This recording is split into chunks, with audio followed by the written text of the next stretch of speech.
Est-ce qu'il faut changer les quantités que tu manges entre tes jours de repos et tes jours d'entraînement? Est-ce que tu risques pas de prendre du gras si tu manges de la même façon? Aujourd'hui, on va voir exactement comment gérer ta nutrition pendant ces jours de repos pour prendre du muscle efficacement sans prendre de gras. Salut, ici Nico et aujourd'hui, on va parler de nutrition et plus précisément de la nutrition pendant tes jours de repos.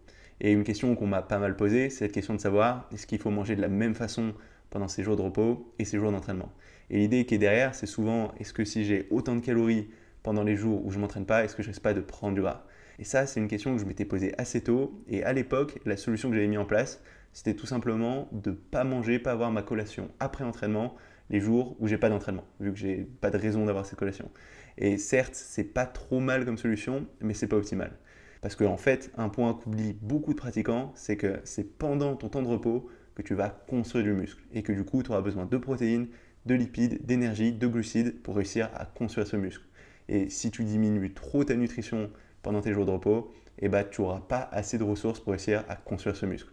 Donc c'est important d'avoir suffisamment de ces protéines, lipides et glucides, même pendant tes jours de repos. Alors par contre, est-ce que ça veut dire que tu auras exactement besoin des mêmes quantités que pendant tes jours d'entraînement? Pas tout à fait, parce que typiquement, tu auras besoin de moins de glucides, vu que tu ne vas pas dépenser d'énergie avec des efforts intenses, même si c'est intéressant de garder tes glucides pendant tes jours de repos, de façon générale, tu auras quand même besoin de moins de glucides quand tu ne t'entraînes pas. Et ça, c'est quelque chose qu'on retrouve chez beaucoup de professionnels, le fait de cycler tes glucides. Et tout simplement, ce qu'ils vont faire, c'est essayer d'avoir un maximum de glucides les jours où tu t'entraînes avec une forte intensité, mais les jours où tu as une intensité qui est un peu moins forte ou les jours de très faible intensité, tu n'as pas de raison d'avoir autant de glucides et tu vas essayer de diminuer ça. Alors concrètement, comment s'y prendre? En fait, ça va être assez simple. On va juste s'assurer d'avoir assez de protéines, de lipides et glucides pour construire du muscle, mais pas plus. Et vu qu'il n'y aura pas cet entraînement, on aura un petit peu moins de glucides. Et il y a une façon de faire très simple que tu peux mettre en place dès aujourd'hui. La première chose à faire, ce sera de garder les mêmes quantités de protéines et les mêmes quantités de lipides. Parce que ces protéines, ça va être la brique élémentaire qui t'aidera à construire du muscle.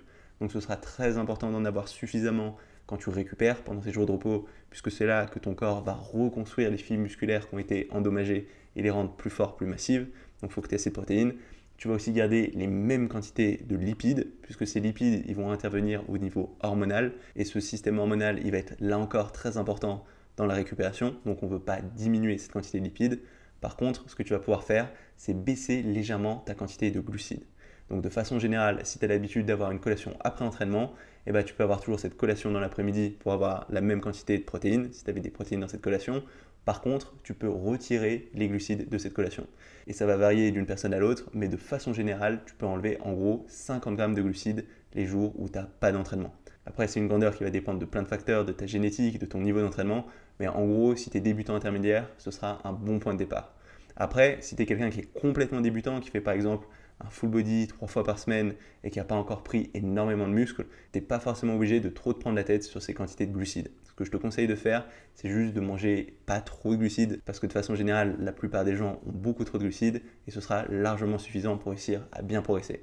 Par contre, si tu es un peu plus avancé, si ça fait quelques années que tu fais de la musculation, là, ça devient plus intéressant de faire un petit peu onduler cette quantité de glucides. Ça t'aidera à prendre plus facilement du muscle et à limiter la prise de gras en dehors de tes jours d'entraînement.